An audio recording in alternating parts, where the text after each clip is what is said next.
Here we go, it's Weapons, a horror movie that promises eerie, shocking, and benevolent ambience. So what kind of film do we have here?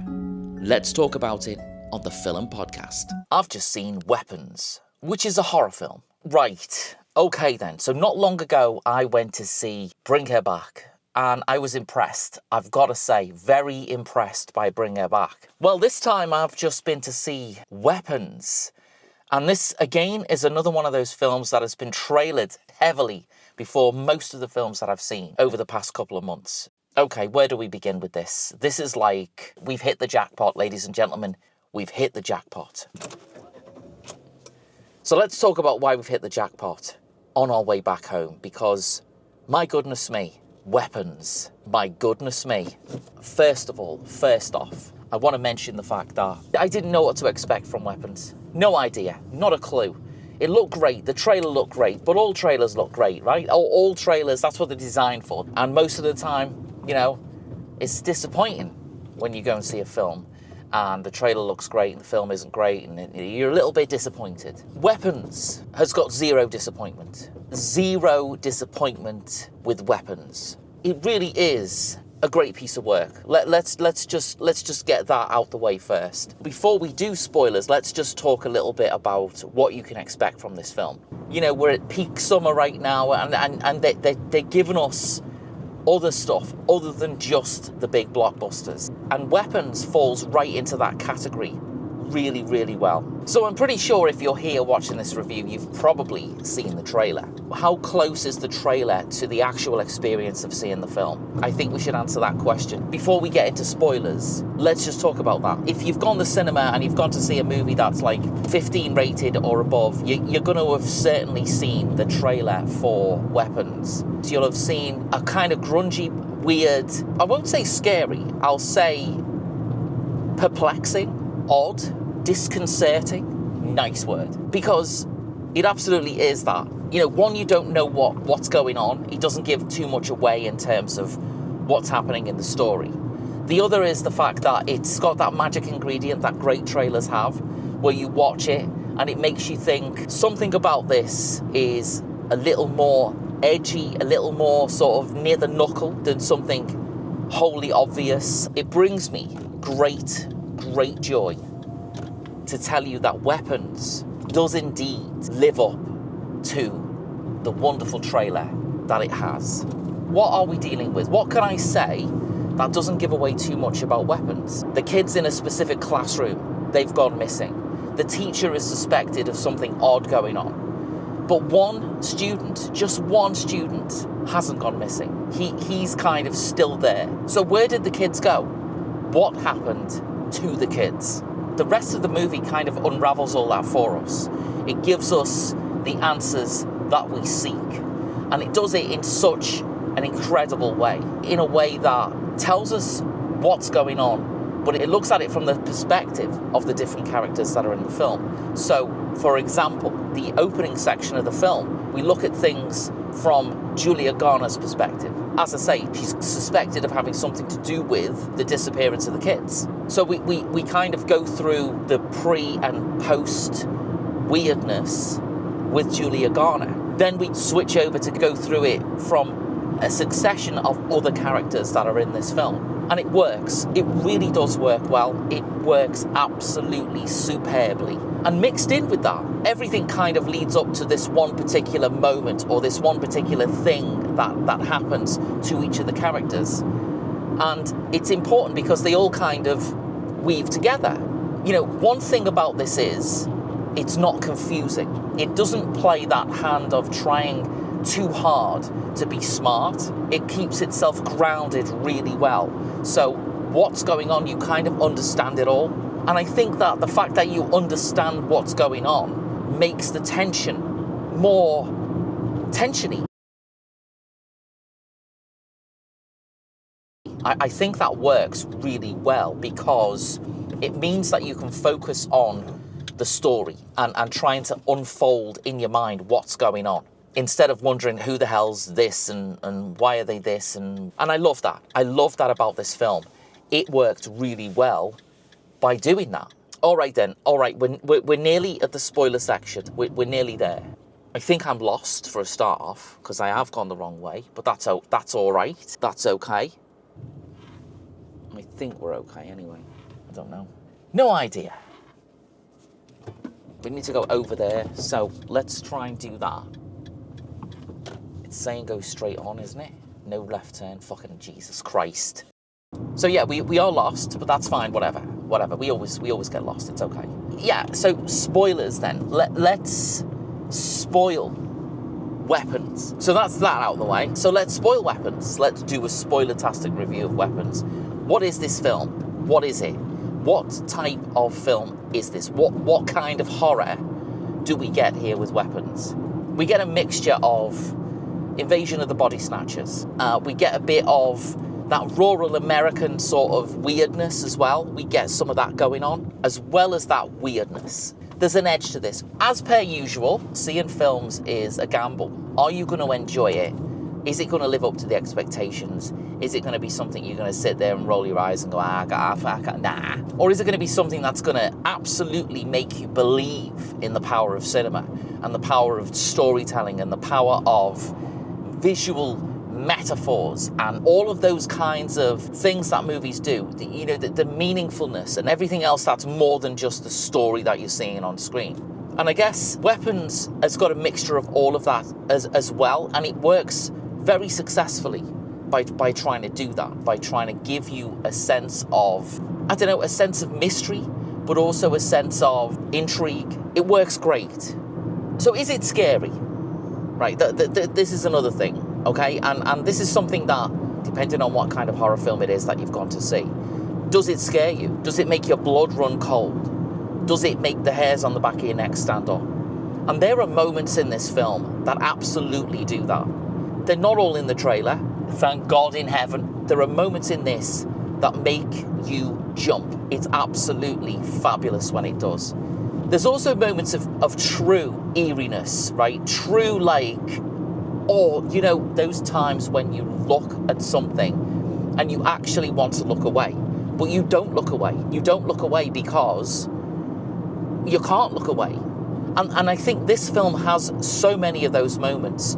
I was sitting there in my seat. You kind of know, with the way it feels, something crazy is going to happen. And you kind of get that feeling about it. I'm one of those people that kind of wants to go, ooh, look away when you know something's going to happen. You can't do that with Weapons because it's structured so well, it's paced so well, and the scares are built, constructed so magnificently that you have to look at it. And when you look at it, then you get terrified. You do. When something's supposed to make you jump in a movie, what happens is you get that build-up of the music, or you get that kind of zoomy in thing, or there's various techniques that they use to create scares. Weapons does this thing where it uses silence. It doesn't have any of that building-up stuff. It doesn't do any of that. It just builds up its scares with silence. And it catches you off guard. They hold it back and they make it out of time just enough that it scares you because you're not expecting it. I mean, wow. I've just got it. Wow. Let me just mention the word wow a couple of times more because, yeah, amazing stuff. So what's going on then? What is this about? I mean, we're in spoiler territory here. The kids in Julia Garner's class have gone missing. They vanished. They've vanished in a way that is the most kind of strange thing. I mean, what a strange concept to come up with. But they basically got out of bed at 2:18 or whatever time it is in the morning, and they just run out of the house and they run away, essentially. They just run away. The way that they film the running away sequences is just really clever. And the reason why it's really well done is that, it just doesn't explain any of it. It doesn't have those moments where somebody's standing there explaining the plot to you. It expects the audience to be intelligent enough and mature enough to kind of just go along with it because you're intrigued about what's going on. As well as the scary parts, the intrigue is also magnificently done. It keeps you guessing all the way through the film. It keeps you guessing by making you wonder for like an hour and a half or an hour and 3/4, however long it is, for making you wonder for that long and not making you go, fuck. It's so great. As always on this channel, I do an initial reaction. I've just seen it. It's just happened. You know, I feel great for the second time in a couple of weeks. I've watched a movie on the big screen and I've just been astonished by it. Julia Garner, she is accused of having something to do with the disappearance of the children. She's hated by the town. You know, as you can imagine, a classroom of children have disappeared. That's essentially what happens in this. One classroom, just one classroom out of the elementary school or high school or whatever it is, they all disappear apart from one young boy. And he kind of plays a pivotal role in this film. What has happened to those children does involve him, and it does involve his family. He's our way in to the weirdness that's happening in his home. Building on that freakiness, what happens to his mum and dad is like, I mean, there's so much scariness in stillness and silence. A lot more than there is in shrieking and screaming and all of that kind of thing. But if you do both, right, if you have the screaming and shrieking and the stillness and silence in one film, then you have a winner on your hands, I've got to say, in terms of freaking you the fuck out. What happens to his parents? I mean, it's fucking terrifying. They don't do anything except sit there. And they look dead, but they're not dead. Fucking scary. So the sequences they film of the kids running away, we kind of get to see bits of that unfold again during the whole runtime of the film. You know, we see it happen from a few different perspectives. But the way that they filmed the kids running away, it's like the kids are on a rail and they're just kind of unstoppably running through this town towards something. Because again, like I say, we don't know what it is at the time. The way that they just laser focus on where they're going and just go there, no matter what's in their way, they just go there. The moment when the mystery gets even more mysterious in this movie, but the moment we see the head teacher doing his thing, running and trying to get Julia Garner's character, this movie goes from being really awesome to being super fantastically incredible. Because we're off, right? We're off. There's no holding back anymore. We're starting to understand a little bit more about it at this point. We're starting to get onto it a little bit more. And I think that's wonderful because we've only been fed bits and bobs up to this point, and now we're really kicking off with the story. Now we're really getting into it. The head teacher is built up as this absolutely lovely character. I mean, just an amazing character, a really good human being. You love him, he's great, but what happens to him is horrific. What happens to his partner is fucking horrific, and it is marvelous. It's marvelous. Like everything in this film, it takes it to another level. So that shocking, crazy, headbutty, deathy thing happens, and you're like, oh my God, so you're still reading from that. But then he just carries on. He just kind of gets up and runs. And he runs out in exactly the same way the kids do it. He's been charged, essentially, with finding Julia Garner and getting the fuck rid of her. The way that they film it from his perspective, or from behind him, and he's just running through the town. He knows exactly where she is, and he gets to her. But at this point, her and Josh Brolin's character, he plays one of the dads of one of the missing children. He is another great character. He's not overdone. He's not like too obvious in a way. He's just an honest guy who's going through a terrible experience because his child has gone missing. We've got a huge amount of sympathy for him. We don't know what's going on anyway. Is Julia Garner really involved? What is happening? So, you know, mix that in with the detective thing that he does, because he does try and put it all together, because the police are shit, basically. The police don't know anything about what's going on. They just do their usual kind of investigations. They do all that normal stuff, but they don't kind of delve any further. There's no magical police officer that's going to come along and sort of investigate it and find out the answers. So it's up to Josh Brolin's character to try and do a little bit of digging himself. He is a great character, and we're still not sure at this point what his game is. What is he up to? Is he part of this or not? Who knows? But if we take it at face value for what he's doing, then, at the beginning of the film, when Julia Garner is kind of up on stage trying to explain what's going on because the parents of the missing children demand it, Josh Brolin is the one who kind of says, fuck you, what have you done with our kids? Where are the kids? We know you're behind it, we know it's you. So there's that tension between those two characters built up in just those few moments at the beginning of the film. Cut to kind of in the middle of it, he has confronted her, he has talked to her, he's tried to understand what's going on from her perspective. Once the head teacher, possessed or whatever's going on, takes a run and jump at Julia Garner. That is an amazing scene. It is. This film is so well constructed that we don't know what's going to happen to any of the characters. Anyone's expendable in this because it's like, okay, fine. And that's what also racks up the tension quite a lot in this movie.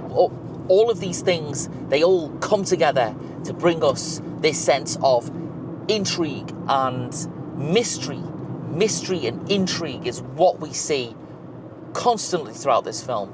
And it never ever gets boring, it never gets dull, it never gets frustrating.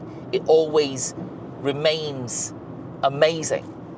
Can you tell I enjoyed it? Can you tell I enjoyed this film? I think you can. I've pulled over to talk about weapons so we can go through it a little bit more. First of all, this film is directed by Zach Cregger. If you cast your mind back a couple of years, gave us a movie called Barbarian. He was a producer on a movie that I reviewed a few months ago called Companion.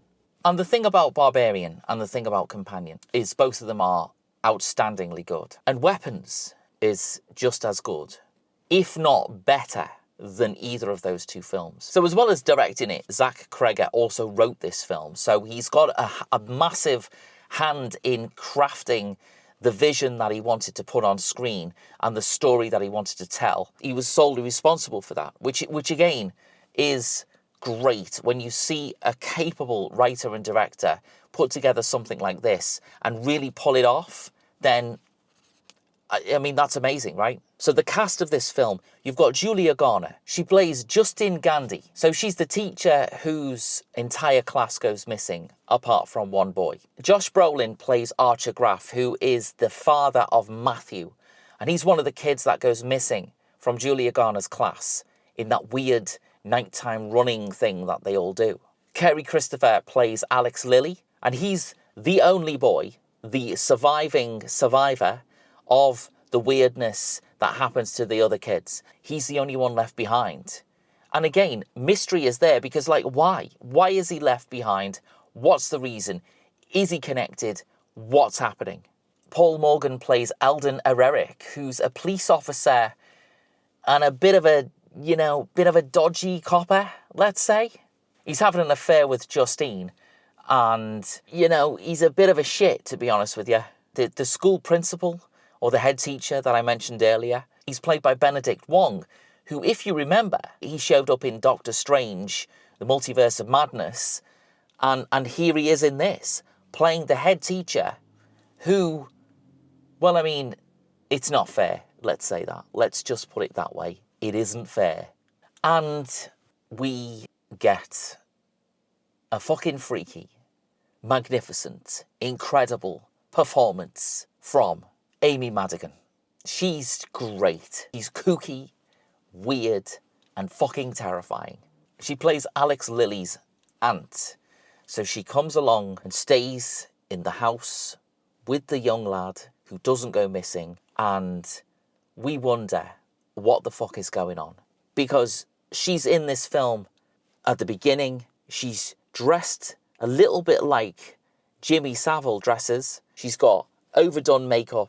She's kind of like, I guess, 60-ish, late 60s. She's very, very weird. Very weird indeed. I think the character I feel most sorry for in this film is Andrew Marcus's husband. Oh my God. I mean, it's just a relentless scene of headbutting somebody until they no longer have any of their humanly features left. I mean, it's not full on shown to us, but it's relentless in the way that it does that. And it's actually horrible, and it's actually horrific to look at. It's the beginnings of the madness that's about to unfold, that's about to come.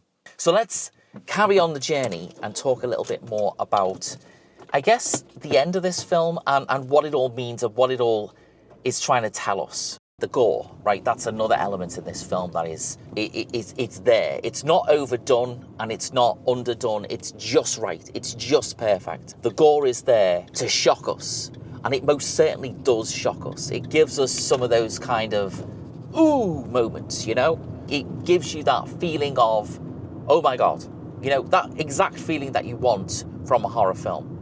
It's basically witches. That's what it is. It plays on that traditional ye olde fear of that crazy auntie. You know what I mean? That crazy auntie has come to visit. That scary auntie that you don't know anything about. In this case, she shows up and she's an absolutely horrific, selfish, disgraceful, disgusting, and scary witch.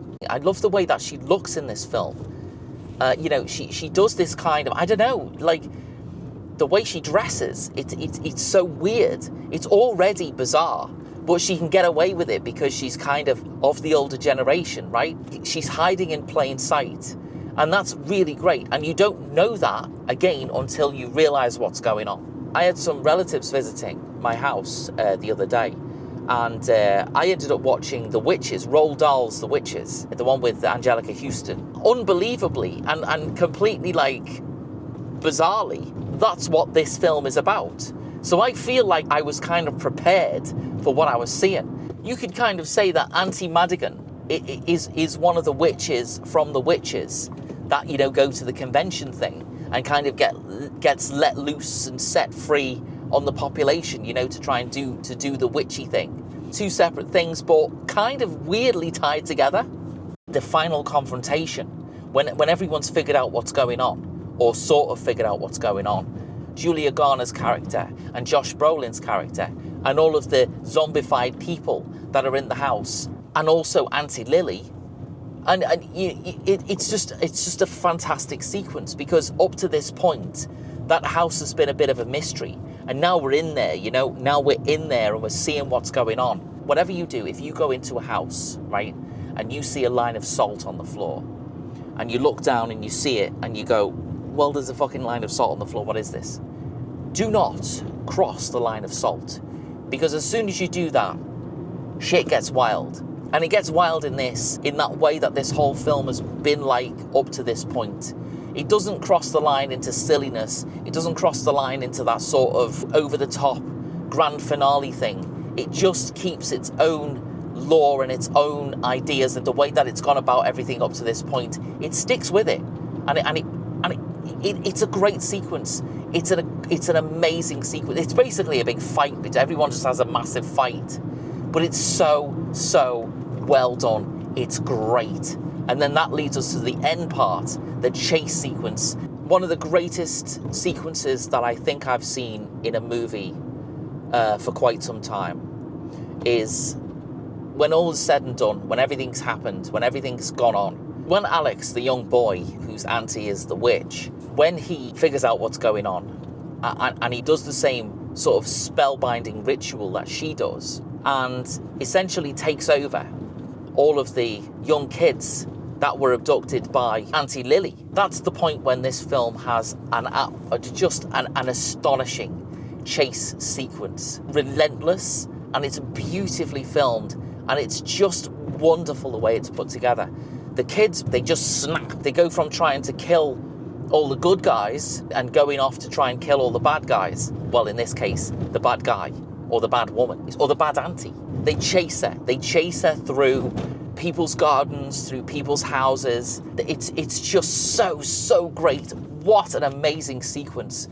One of the best sequences I've seen in a movie in 2025 for sure. A glorious sequence. So well directed, so well put together, and just a visceral experience as well. It's just tinged with a hint of comedy also.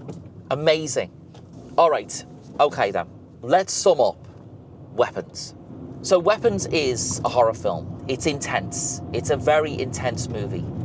It's a movie that's been really well thought about, it's been really well cared about, and it's been really well put together. And you can see that every frame of this film has got something special about it. It's got something that a lot of other films don't have. And, you know, we're lucky enough to be in a place right now where we had Bring Her Back, which was released a couple of weeks ago, and is also just as great as this. But Weapons is different than Bring Her Back, but also the same. Weapons is a fantastic film. It's been directed beautifully. It's acted, scripted. It's worked out. Every element of this is really, really gloriously sculpted to create an entertaining, eerie, scary, strange, weird, amazing concoction of a movie.